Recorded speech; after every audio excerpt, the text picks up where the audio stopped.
uma outra memória. Agora nós vamos começar a explicação de uma memória chamada cache. E eu fiz esse desenho, fiz esse esqueminha para que tu entendesse onde está a memória cache. Então observa comigo aqui. Quando a gente fala do disco rígido do teu computador, do HD, do hard disk, o disco rígido é tratado como a memória secundária do teu computador. Observa, o disco rígido, o HD, o hard disk é tratado como sendo a memória secundária do teu computador. E uma das características da memória secundária, no caso aqui do disco rígido, é uma grande capacidade de armazenamento. Serve para armazenar um grande volume de dados. Isso é característica do nosso disco rígido. Memória secundária. Agora, em relação, observa comigo, a memória RAM, que é a memória principal do computador, ela tem uma capacidade menor que o disco rígido de armazenar dados.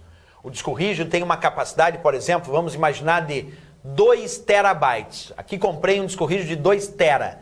Tera significa trilhões. Quer dizer que eu tenho um disco rígido com capacidade de armazenamento de aproximadamente 2 trilhões de bytes. 2 terabytes. Muito armazenamento. E a memória RAM que eu comprei para o meu computador aqui tem capacidade de 4 gigabytes. 4 bilhões de bytes. Comparado ao meu disco rígido com 2 trilhões de bytes, a memória RAM do meu computador é pequena em termos de capacidade de armazenamento. 2 GB, 4 GB, 4 bilhões de bytes. Então, em termos de capacidade de armazenamento, a memória secundária aqui do disco rígido, representada pelo disco rígido, é maior. E a memória principal aqui, representada pela memória RAM, é menor, em termos de capacidade de armazenamento. Mas em velocidade de acesso aos dados, é muito mais rápido para o computador acessar dados na memória RAM do que acessar dados no disco rígido. Então, para o processador acessar dados no disco rígido é um processo mais lento. Para o computador acessar dados na memória RAM é um processo mais rápido. Pois bem, e aqui está o nosso processador, a CPU. Lembra? A unidade central de processamento ou CPU do computador é o processador. É aqui que os dados são processados, aqui na CPU, aqui no processador. Aqui dentro da CPU, aqui dentro do processador, existe uma memória chamada memória cache. Observa, aqui dentro do processador, aqui dentro da minha unidade central de processamento, existe uma memória chamada memória cache. Essa memória cache, ela é muito pequena em termos de quantidade. Está na casa dos megabytes. Quer dizer, a memória cache é pequena se comparado à memória RAM e muito menor ainda se comparado ao disco rígido. Porém, a memória cache é muito rápida. Ela é mais rápida que a memória RAM e muito mais rápida que o disco rígido. E ela é uma memória que vem aqui dentro do processador. Então, quando o processador quer processar alguns dados, o padrão é o processador buscar esses dados para processar na memória RAM. Porque a memória RAM é a responsável por manter os dados que estão em processamento. Esse seria o padrão. Só que o que o processador faz? Quando ele recebe uma instrução para processar alguns dados, primeiro o processador procura se ele não encontra aqueles dados na sua memória cache. Se ele encontrar dados na sua memória cache, ele já começa a processar de forma muito mais rápida. Se ele não encontrar esses dados na memória cache, aí sim ele tem que buscar esses dados para processar lá na memória RAM. Justamente porque a memória RAM é a responsável por manter os dados que estão em processamento. Mas se ele buscar, como ele busca primeiro na cache, encontrando, ele já começa a processar muito mais rápido. Procurou na cache, não encontrou, aí ele tem que buscar na memória RAM e aí vai ser um pouquinho mais lento se ele encontrasse na memória cache. Portanto, a ideia da memória cache é ser uma memória de pequena quantidade, pequena, que está dentro do processador, dentro da CPU, mas que é muito rápida. Então a memória cache é pequena e rápida. É uma memória de grande velocidade que atende às demandas de velocidade do processador. Assim como acontece com a memória RAM tradicional, a memória cache também é volátil. Ela também perde os dados na ausência de energia elétrica. Mas assim como a memória RAM também, ela é de leitura e escrita.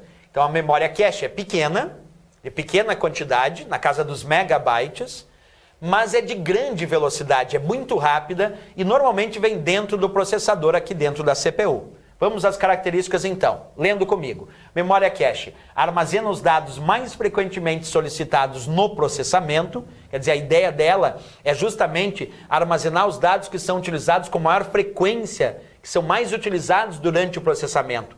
Porque aí esses dados que são processados com maior frequência serão processados de forma mais rápida, já que a memória RAM, a memória cache, é muito rápida. Então a responsabilidade dela não é armazenar os diversos dados que estão em processamento. Não, ela resolve armazenar os dados que são processados com maior frequência. Essa é a ideia dela. Uma das características da memória cache, como eu te disse antes, é que ela é apresentada em pequena quantidade, na casa dos megabytes, porém de grande velocidade. Então ela é uma memória pequena, mas muito rápida, que serve para atender às demandas de velocidade do processador. Aqui eu vou te mostrar a ideia de como a gente divide os tipos de memória cache. Os tipos de memória cache são divididos em níveis. Então quando eu digo L1, L2, L3, L4 em relação à memória cache, isso significa L vem de level, que é nível. L1 é a memória cache de nível 1. L2 é a memória cache de nível 2. L3 a memória cache de nível 3 e L4 a memória cache de nível 4. L1, L2, L3 e L4. Nível 1, nível 2, nível 3 e nível 4. Quanto menor o nível, mais rápida é a memória cache. Então a memória cache mais rápida que tem no teu computador é a L1, a memória cache de nível 1. E na comparação, quanto maior o nível, mais lenta ela vai ficando. Então a L2 é mais lenta que a L1. A L3 é mais lenta que a L2 e a L4 é mais lenta que a L3. Não é todos os computadores que têm todos os níveis. De repente tu comprou um computador que o processador tem L1, L2, L3, mas não tem L4. Ou tem L1, L2, não tem L3 e L4. Ok, os processadores podem vir com vários níveis ou não de memória cache. O normal é que tenham lá L1, L2 e hoje em dia é muito comum ter a L3 também, certo? Então isso indica os níveis. Agora não obrigatórios. Pode ser que eu não tenha todos esses níveis de memória cache no processador do meu computador. Mas aí tem que lembrar que quanto menor o nível, mais rápida ela é. Mas também menor. Então a memória cache de nível 1 é a mais rápida, mas é a menor memória cache que tu tem aí no teu computador. Porque ainda tem essa regrinha da questão dos níveis, né? A memória cache L1, embora muito rápida, é pequena. A L2 é um pouquinho maior, mas já é mais lenta. Embora todas as memórias do tipo cache são consideradas memórias rápidas, porque é muito difícil que tu venha dizer numa prova assim, memória cache ou a memória cache é lenta. Não, memória cache nunca é lenta. Toda memória cache é sempre muito rápida. Observa, toda memória cache é sempre muito rápida. Isso é inevitável. A única diferença é que na comparação entre os seus níveis é que pode ter uma um pouquinho mais rápida e outra um pouquinho mais lenta.